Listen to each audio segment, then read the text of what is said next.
Coaching class की इस YouTube channel पे मैं आप सभी का स्वागत करता हूँ। आइए आज अपन डिस्कस करते हैं जीएसटी के बारे में। GST in the sense goods, S से हो जाएगा यहाँ पे सर्विसेज, पी के फुल फॉर्म यहाँ पे हो जाएगा tax. Goods and services taxes. Goods in the sense जो भी चीजें आप अपनी जरूरत के लिए खरीद रहे हैं, सर्विसेज जो सेवाएं आप प्रोवाइड कर रहे हैं, जो चीजें आप अपने यूज के लिए खरीद रहे हैं, है ना, इन सभी चीजों पे जो टैक्स कैलकुलेट हो रही है वही आपको कलेक्टिव वे में जीएसटी कहा जाता है। ठीक है। अब इस टॉपिक जो कि बच्चों को पढ़ना है, इतने कॉम्प्लिकेटेड तरीके से चीजों को समझाया जाता है कि बच्चे इस चैप्टर से दूरी बनाने लग जाते हैं, जबकि ये बहुत ही आसान सा चैप्टर है। आइए समझने की कोशिश करते हैं क्या है जीएसटी, किस तरीके से कैलकुलेट होंगे ये, है ना। कुछ इसके इंफॉर्मेशन, बेसिक इंफॉर्मेशन ले लेते हैं। जैसे ये कब स्टार्ट होता है इंडिया में, तो 1 जुलाई 2017 ये जो है लागू हो जाता है ना। अच्छा, जीएसटी के जो रेट होते हैं उसको कौन फिक्स करता है? तो देखिए, एक होती है अपनी बॉडी होती है जीएसटी काउंसिल। जीएसटी काउंसिल में क्या होते हैं, इसके जो हेड होते हैं वो होते हैं central finance minister. Central finance minister, ठीक है, ये हेड है। अच्छा, इस पे और कौन होते हैं? स्टेट गवर्नमेंट के जो फाइनेंस मिनिस्टर होते हैं, फाइनेंस मिनिस्टर, वो इसके मेंबर्स होते हैं। इनका काम ये है कि ये जीएसटी के जो रेट है उनको फिक्स करते हैं।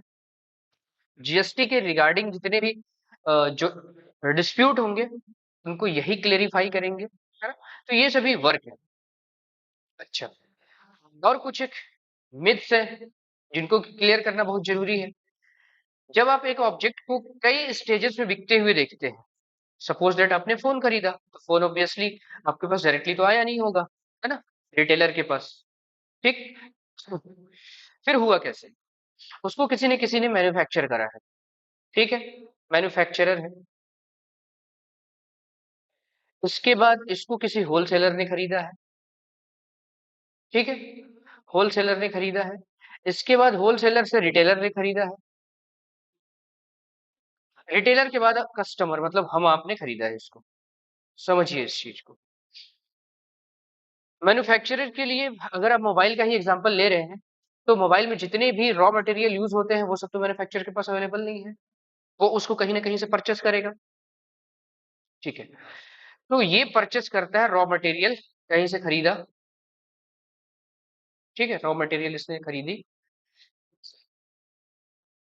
अब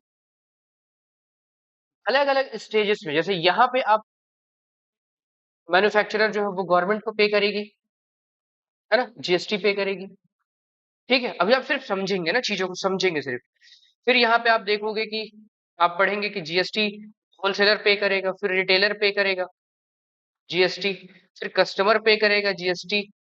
ठीक है, तो आपको यहाँ पे देखने पे लगेगा कि अरे, ये तो एक ऑब्जेक्ट के कई मल्टीपल स्टेजेस में जीएसटी लग रहे हैं। ठीक है, हाँ, ये बात बिल्कुल सही है कि मल्टीपल स्टेजेस में जीएसटी लग रहे होंगे, लेकिन क्या हर बार गवर्नमेंट को पैसा जा रहा है? नहीं।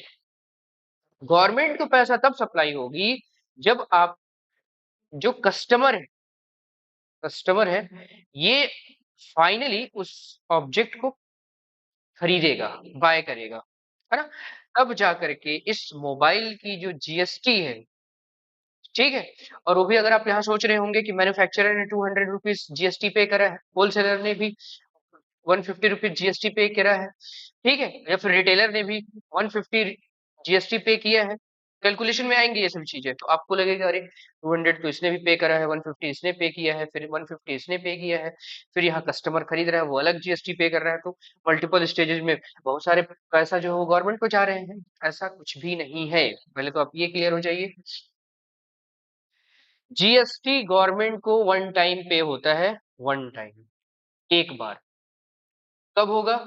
जब फाइनली कस्टमर उस ऑब्जेक्ट को खरीद लेगा, तब पे होगा। और अगर कस्टमर के खरीदने से पहले जीएसटी पे किया गया है, तो याद रखिए वो जीएसटी ना तो मैन्युफैक्चरर गवर्नमेंट को पे करेगी, ठीक है ना, होलसेलर पे करेगी ना रिटेलर पे करेगा, पे करेगा कस्टमर। मतलब जब भी वो ऑब्जेक्ट सेल होगी, कस्टमर को बिकेगी, तब जाकर के कस्टमर से वो पैसा वसूला जाएगा। अगर इन लोगों ने दिया भी है पेमेंट, ठीक है, तो वो एडजस्ट किया जाएगा, ठीक है। फिर से जब कस्टमर पेमेंट कर देगी, तो ये आपस में उस चीजों को, ऐसा सिस्टम डिजाइन है कि वो पैसा इनको, मतलब मैन्युफैक्चरर को, होलसेलर को, रिटेलर को डिस्ट्रीब्यूट हो जाएगा, और इनके ऊपर कोई भी बर्डन नहीं होता है, ठीक है। आप एकदम क्लियर कट सुन लो। फाइनली जो पेमेंट कर रहा होता है, वो पेमेंट कर रहा होता है कौन? कस्टमर। पूरा जो लोड है किसके ऊपर है? कस्टमर के ऊपर है, ठीक है। तो फिर क्या बाकी क्या कर रहे होते हैं वहां पे? मैन्युफैक्चरर हो गए, या फिर होलसेलर है, या फिर रिटेलर है, ठीक है, ये लोग क्या कर रहे हैं? इन लोग पास अवे कर रहे हैं जीएसटी को, ठीक है। और आपको दुकानदार ये दिखा रहा होता है कि हम लोग बहुत प्रताड़ित हैं, ठीक। जबकि एक्चुअली में उस पेमेंट को करने के लिए कौन खड़ा होगा? कस्टमर खड़ा होगा, ठीक है। अच्छा, तो ये पॉसिबल होता कैसे है? तो उसको बोलते हैं आईटीसी, मतलब इनपुट टैक्स क्रेडिट, ठीक है। इनपुट टैक्स क्रेडिट के थ्रू मैन्युफैक्चरर ने अगर पेमेंट किया भी है, ठीक है, तो वो इस सिस्टम से अपने पैसे को निकाल लेगा, और फाइनली कस्टमर जो पेमेंट करेगा, ठीक, तो गवर्नमेंट को एक ऑब्जेक्ट पे एक बार सिर्फ पेमेंट किया जाता है ना। GST payment only one time होगा, ठीक है। मल्टीपल स्टेजेस में अगर वो पेमेंट हो रहे हैं, तो वो पास अवे है, वो एक टेक्निक है जो भी आपको सिर्फ दिख रहा है, ठीक है, जिसको कहते हैं इनपुट टैक्स क्रेडिट। आ गई बात समझ में? अच्छा, अब बच्चों को ये चीज क्लियर नहीं हो रहा होता है कि भाई जब हम जीएसटी कैलकुलेट कर रहे होते हैं, है ना, तो यहाँ पे लिखा जाता है output GST minus input GST. भारी प्रॉब्लम है कि ये इनपुट जीएसटी क्या है, आउटपुट जीएसटी क्या है।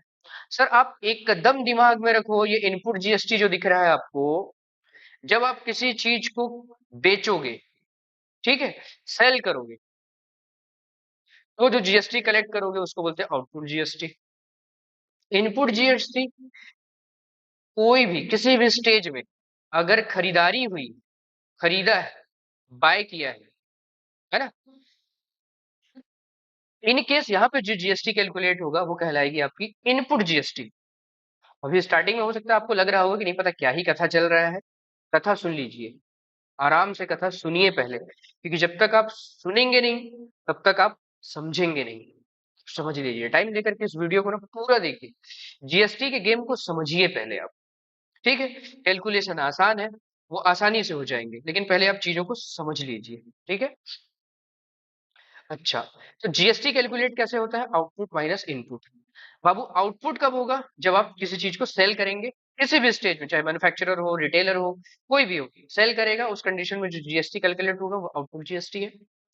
जब किसी चीज को वो खरीदेगा, किसी भी स्टेज पे कोई भी खरीद रहा है, इनपुट जीएसटी है। और जीएसटी जो होता है वो दोनों के गेप को, ठीक है, वो जीएसटी पे किया जाएगा। लास्ट स्टेज में जब कस्टमर पे करेगा, वहां पे आप ये चीजें कैलकुलेट नहीं करेंगे। आगे बने रहिए, आप समझेंगे चीजों को, देखिए किस तरीके से होगा। अच्छा, तो जीएसटी भी ना कैलकुलेशन के आपको यहाँ पे दिखाई देगा। अच्छा, कुछ लोग ये भी कहते हैं कि नहीं भाई, इसमें पुराने आपके परसेंटेज के फॉर्मूले नहीं लगेंगे। अरे सर, कहाँ लगे हैं आप? ठीक है, वही फॉर्मूले, पुराने फॉर्मूले सब लगेंगे, ठीक है। किसी नए फॉर्मूले की आपको जरूरत शायद पड़ेगी भी नहीं, ठीक है। वही cost price, mark price, selling price, ठीक है, प्रॉफिट एंड लॉस के पूरे फॉर्मूले यूज हो रहे होंगे, है ना। किसी भी तरीके से मिथ में मत पड़ो, एकदम आसानी से चीजों को समझो। अच्छा, इसमें जब आप देख रहे होंगे ना, कुछ चीजें आपको दिख रही होती हैं। इंट्रा स्टेट, जब बिजनेस आपका इंट्रा स्टेट हो रहा हो, उस कंडीशन में जीएसटी जब आप कैलकुलेट करेंगे ना। अच्छा, इंट्रा स्टेट कहते हैं किसको है, पहले ये समझ लीजिए। तो देखिए, अगर छत्तीसगढ़ में कोई चीज मैन्युफैक्चर हुआ है, मैन्युफैक्चर हुआ, और छत्तीसगढ़ में उसका कंजम्पशन हो रहा है, मतलब बिक्री भी छत्तीसगढ़ में हो गया। ठीक है, उसका कंजम्पशन भी कहाँ हुआ, कंज्यूम भी ये छत्तीसगढ़ में हो गया। इस कंडीशन पे जो उस ऑब्जेक्ट पे प्रॉपर जो मटेरियल है उस पे जो जीएसटी लगेगा वो इंट्रा स्टेट जीएसटी होगा। और उस कंडीशन पे आप, है ना, दो चीजें कैलकुलेट कर रहे होंगे, एक हो जाती है सीजीएसटी, एक हो जाता है एसजीएसटी। ये सीजीएसटी क्या है, एसजीएसटी क्या है? सी मतलब सेंट्रल जीएसटी, मतलब सेंट्रल गवर्नमेंट का हिस्सेदारी, एस मतलब स्टेट गवर्नमेंट, ठीक है, और जीएसटी मतलब जीएसटी। तो स्टेट गवर्नमेंट जो हिस्सेदारी लेगी वो स्टेट जीएसटी है, मतलब एसजीएसटी है। ठीक है, अच्छा, बंटवारा कैसे होगा? बंटवारा होगा इस तरीके से कि 50 पर जितना भी, जैसे सपोज दैट कि 900 रुपए जीएसटी कलेक्ट हुआ है, किसी ऑब्जेक्ट को बेच करके 900 गवर्नमेंट को देना है, जीएसटी कलेक्ट हुआ है, तो इसके 50% मतलब 450 रुपीज ये चले जाएंगे सेंट्रल गवर्नमेंट को, मतलब सीजीएसटी के फॉर्म पे, और 450 रुपीज चले जाएंगे एसजीएसटी के फॉर्म पे स्टेट गवर्नमेंट को। ठीक है, ये एकदम दोनों की हिस्सेदारी तय है। ठीक, तो इंट्रा स्टेट आपको जीएसटी जो है वो समझ में आ गया होगा। चलिए, अब इसी में अपन आगे बढ़ते हैं और समझते हैं कि अगर इंटर जीएसटी मतलब इंटर स्टेट अगर बिजनेस हो रहा है, ठीक, फिर क्या हो रहे होंगे, है ना? चलिए समझते हैं इस चीज को। इंटर स्टेट है, इंटर स्टेट है तो क्या होगा, इंटर स्टेट। अच्छा, यहाँ जो जीएसटी कलेक्ट होगा उसको बोलते हैं आईजीएसटी। अब यहाँ आप अलग अलग तरीके से एसजीएसटी और सीजीएसटी कैलकुलेट नहीं कर रहे होंगे, यहाँ आप कैलकुलेट कर रहे होंगे आईजीएसटी, मतलब इंटीग्रेटेड जीएसटी।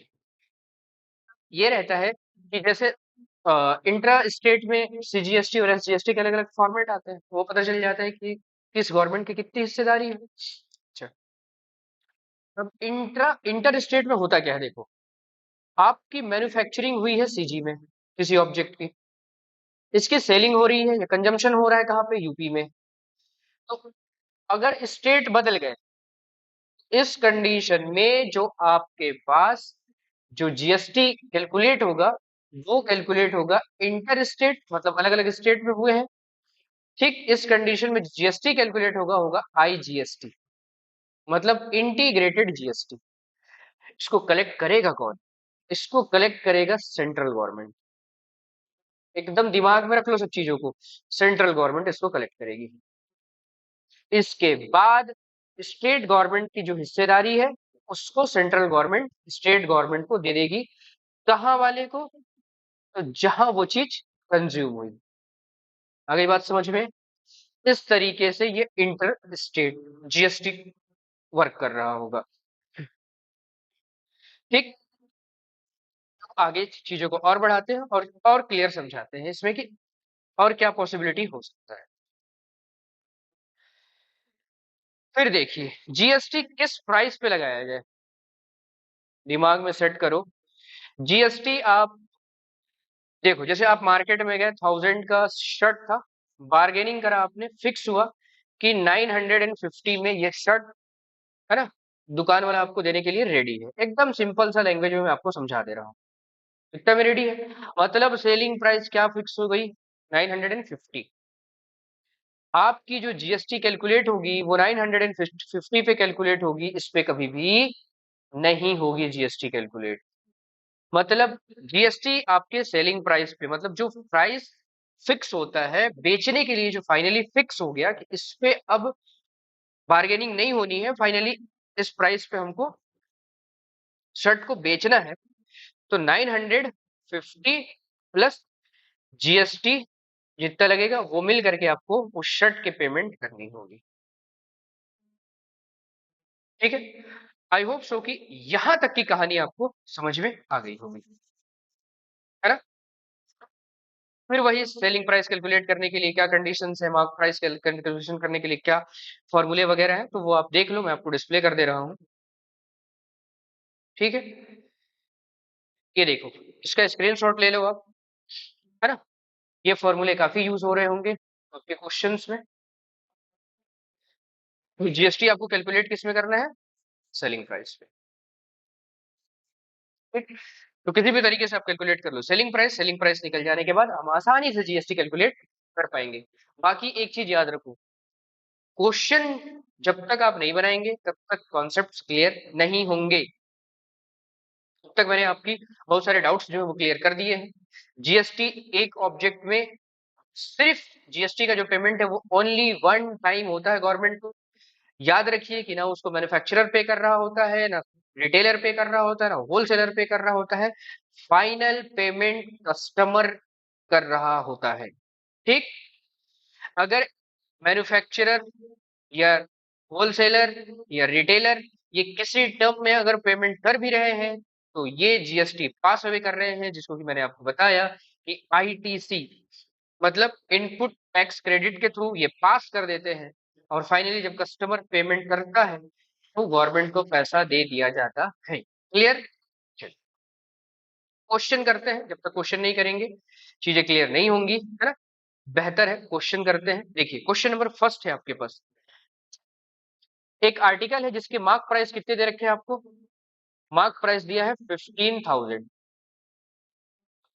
उसमें लिखा हुआ है कि 15,000 इसकी मार्क प्राइस है। Dealer sells it consumer at 10% profit. इसको डीलर क्या करता है, बेचना चाह रहा है 10% प्रॉफिट पे। प्रॉफिट परसेंटेज चाहिए तो 10% है। इफ रेट ऑफ जीएसटी कितना है, 12% है। ठीक है। आपको पता करना है इसमें फर्स्ट जीएसटी क्या लगाना है, इसमें आपको जीएसटी लगाना है 12%। ठीक है। अब इसको बताना है, फर्स्ट क्वेश्चन आपसे किया गया है यहाँ पे तो डिस्प्ले हो रहा होगा, है ना, कि the selling price excluding tax, तो एक्सक्लूड करके, है ना, इस पे आपको क्या करना है, बताना है कि उसकी सेलिंग प्राइस क्या होगी। तो चलिए इजी सा क्वेश्चन है। सेलिंग प्राइस क्या हो जाएगा, देखो मार्क प्राइस 15,000 है, इसमें 10% की प्रॉफिट चाहता है वो, तो 15,000 में आप क्या कर लो, 10% की प्रॉफिट निकाल लो। 10% की प्रॉफिट निकाल लेते हैं। ठीक। यहाँ पे क्या हो जाएगा, ये दो जीरो से एक जीरो और एक जीरो कैंसिल आउट हो जाएंगे, ये हो गए 15,000। ठीक। प्लस 1,500 ये इसमें ऐड कर लो, है ना। 1,500 कितना हो जाएगा, 00561, 16,500 रुपीज। ये उसकी सेलिंग प्राइस है ऑब्जेक्ट की, एक्सक्लूडिंग जीएसटी। जीएसटी हमने अभी इसमें कैलकुलेट नहीं करा है। ठीक है। 16,500 ये इसकी जीएस, ये मतलब विदाउट जीएसटी इसकी सेलिंग प्राइस है। चलिए अब देख लेते हैं अपन, इसको आगे सॉल्व करते हैं। सेकंड नंबर क्वेश्चन आपसे रिक्वायर्ड है, आपसे पूछ रहा है कि इसमें क्या जानकारी चाहिए इसको, amount of tax under GST. ठीक है। मतलब आप जीएसटी कितना पे कर रहे होंगे, चलिए जीएसटी पे कर लीजिए। तो सेलिंग, मैंने आपको कहा है कि सेलिंग प्राइस में आपको क्या कैलकुलेट करना है, जीएसटी कैलकुलेट करना है। अभी आपको समझ में आ रहा होगा कि मैं जो कथा बता रहा था या आप जो कथा सुने हैं उसका क्या प्रॉफिट होगा, है ना। तो सेलिंग प्राइस क्या दे रखा है आपके पास, सेलिंग प्राइस है आपके पास 16,500 रुपीज। इसमें जीएसटी कैलकुलेट करना है हमको, जीएसटी। तो जीएसटी कितना परसेंट लगाना है, क्वेश्चन में आपने देख रखा है यहाँ पे कितना है, 12%। 12% आप जीएसटी लगाइए इस पे, तो 00 × 12%। यहाँ पे हो जाएंगे, डबल जीरो से डबल जीरो कैंसिल आउट हो जाएगा, आपके पास बच रहा है कितना, 165 × 12। मल्टीप्लाई कर लो आप, 12 5 जो 60, 06 कैरी, 12 6 जो 6 72, और 6 कितना हो गया 78, 7 कैरी, 12 1 जो 12 और 7 19। ठीक है। तो 1,980 रुपीज ये आपके जीएसटी है। ठीक है, ये आपके जीएसटी है। अगर ये बिजनेस, अगर ये बिजनेस इंट्रा स्टेट हो रहा है, इंट्रा स्टेट हो रहा है, ठीक है, दिमाग रखना, अगर ये बिजनेस इंट्रा स्टेट हो रहा है, इंट्रा स्टेट, तो याद रहे बाबू, इसमें दोनों की हिस्सेदारी है, सीजीएसटी की और एसजीएसटी की। मतलब इसके 50% हिस्सेदारी, मतलब 2 से डिवाइड करिए आप इसको, कितना आ जाएगा, 2 9 जो 18।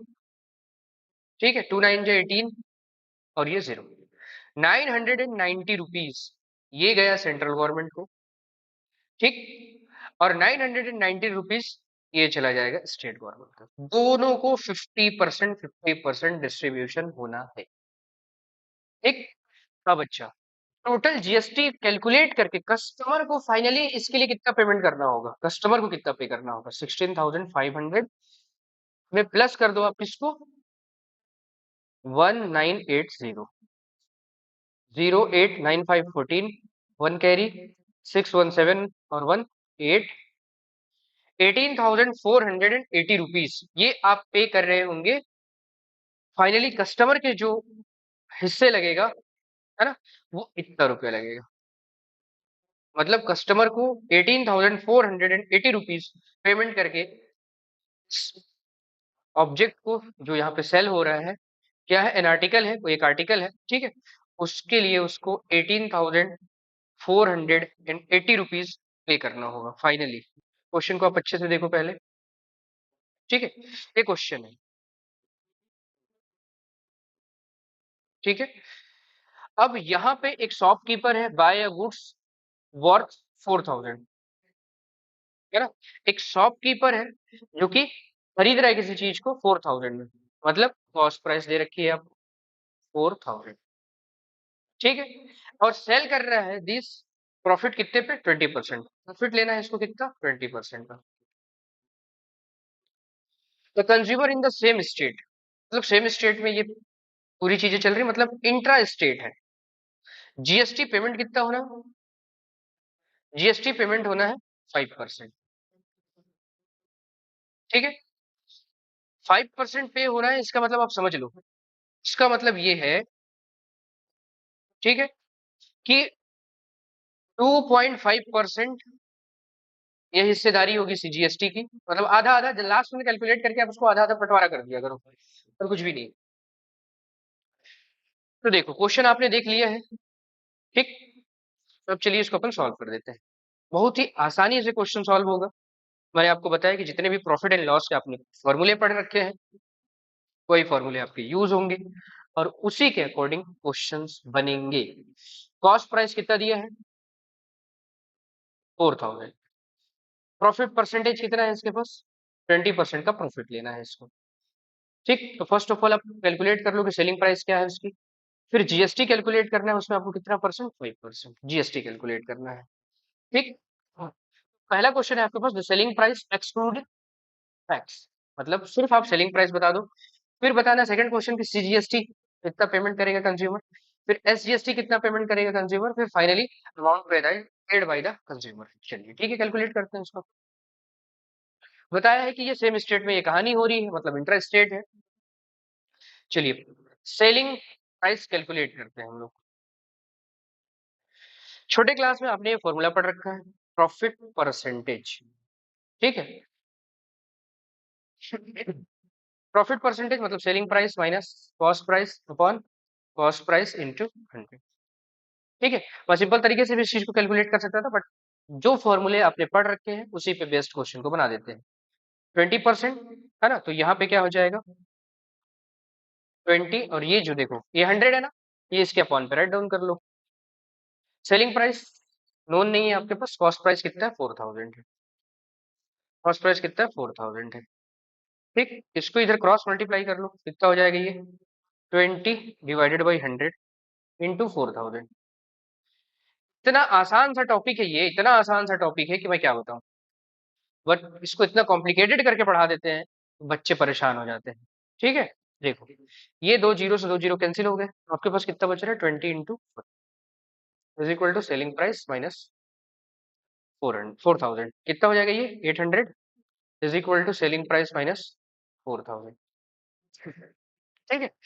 तो सेलिंग प्राइस कितनी हो जाएगी आपके पास 800 प्लस इधर पर ट्रांसपोज हो जाएगा, कितना हो जाएगा, पॉजिटिव हो जाएंगे 4,000, तो ये हो जाएगा आपके पास 4,800 रुपीज, ये है selling price excluding GST. GST अभी आपने नहीं लगा रखा है, ठीक है। फिर आगे आते हैं, इसमें हमको कैलकुलेट करना है क्या चीज, जीएसटी का रेट क्या है, तो जीएसटी का रेट है इसमें 5%, फर्स्ट क्वेश्चन के आंसर तो आपके पास सेलिंग प्राइस कैलकुलेट हो गई, जीएसटी 5% है, इसमें जीएसटी निकाल लीजिए। अच्छा, कुछ बच्चे ये चाह रहे होंगे कि इसको डायरेक्टली कैलकुलेट कर ले, आप डायरेक्ट कैलकुलेट कर सकते थे, मालूम है? देखो किस तरीके से सेलिंग प्राइस डायरेक्ट कैसे कैलकुलेट कर सकते थे। ठीक है, 4000 क्या था कॉस्ट प्राइस का, इसको 20% बढ़ा देना, तो मतलब 120%। अब जो नई क्वांटिटी होगी आपके पास वो इतनी होगी, जीरो से जीरो कैंसिल आउट हो जाएंगे, 12 4 जा कितना हो जाएगा, 48। देखो डायरेक्ट आप निकाल सकते हैं, है ना? सिंपल सा फंडा है, कोई दिक्कत नहीं है, एकदम आसान सा चीज है पूरा। चलो अब आ जाते हैं इस पे, जीएसटी कैलकुलेट कर लो, जीएसटी कैलकुलेट करो। जीएसटी कितना परसेंट है, 5% है, तो 4800 के मैंने बता रखे हैं आपको कि सेलिंग प्राइस में आप कैलकुलेट करिए जीएसटी। ठीक है, जीरो से जीरो कैंसिल आउट हो जाएंगे, आपके पास कितना बच जा रहा है, 48 इंटू 5, मल्टीप्लाई कर लो आप, 5 8 या 40, 4 कैरी, 5 4 या 20, प्लस 4 कितना हो जाएगा, 24, 250 आ गया आपके पास जीएसटी। ठीक। अच्छा, कंज्यूमर को कितना पे करना पड़ेगा मालूम है आपको, सेलिंग प्राइस ये दे रखा है 4800, तो कंज्यूमर जो पे करेगा ना, कस्टमर, टोटल पेमेंट कितना करेगा, 4800, तो वो सेलिंग प्राइस हो गई। जीएसटी का अमाउंट कितना है, 250, 0 4 8 टू 10 1 कैरी, 415, 4040 रुपीज ये कस्टमर फाइनली पे करके उस आर्टिकल को खरीदेगा। ठीक। अब रह गई बात, पूछा गया था आपसे कि एसजीएसटी और सीजीएसटी बता दीजिए। जीएसटी टोटल कैलकुलेट कितना किया है आपने, 240। ठीक है, तो इसके आधा आधा हिस्सा कर दो, 50-50, बंटवारा कर दो, कितना हो जाएगा, 2 से डिवाइड करोगे तो 120, ये सीजीएसटी है, और 120 रुपीज ही क्या है, एसजीएसटी है। ठीक है, तो 240 में 50% सेंट्रल गवर्नमेंट का हिस्सा, 50% स्टेट गवर्नमेंट का हिस्सा। ठीक। तो इस तरीके से आपके ये क्वेश्चंस बने, बड़ी आसानी से क्वेश्चंस को बनाया हमने। ठीक है, और क्वेश्चंस नेक्स्ट वीडियो में करेंगे, इस वीडियो में अगर करेंगे वीडियो काफी लंबी हो जाएगी। आई होप सो की चीजें आपको एकदम अच्छे से समझ में आई होगी, पढ़ाई करते रहिए। धन्यवाद।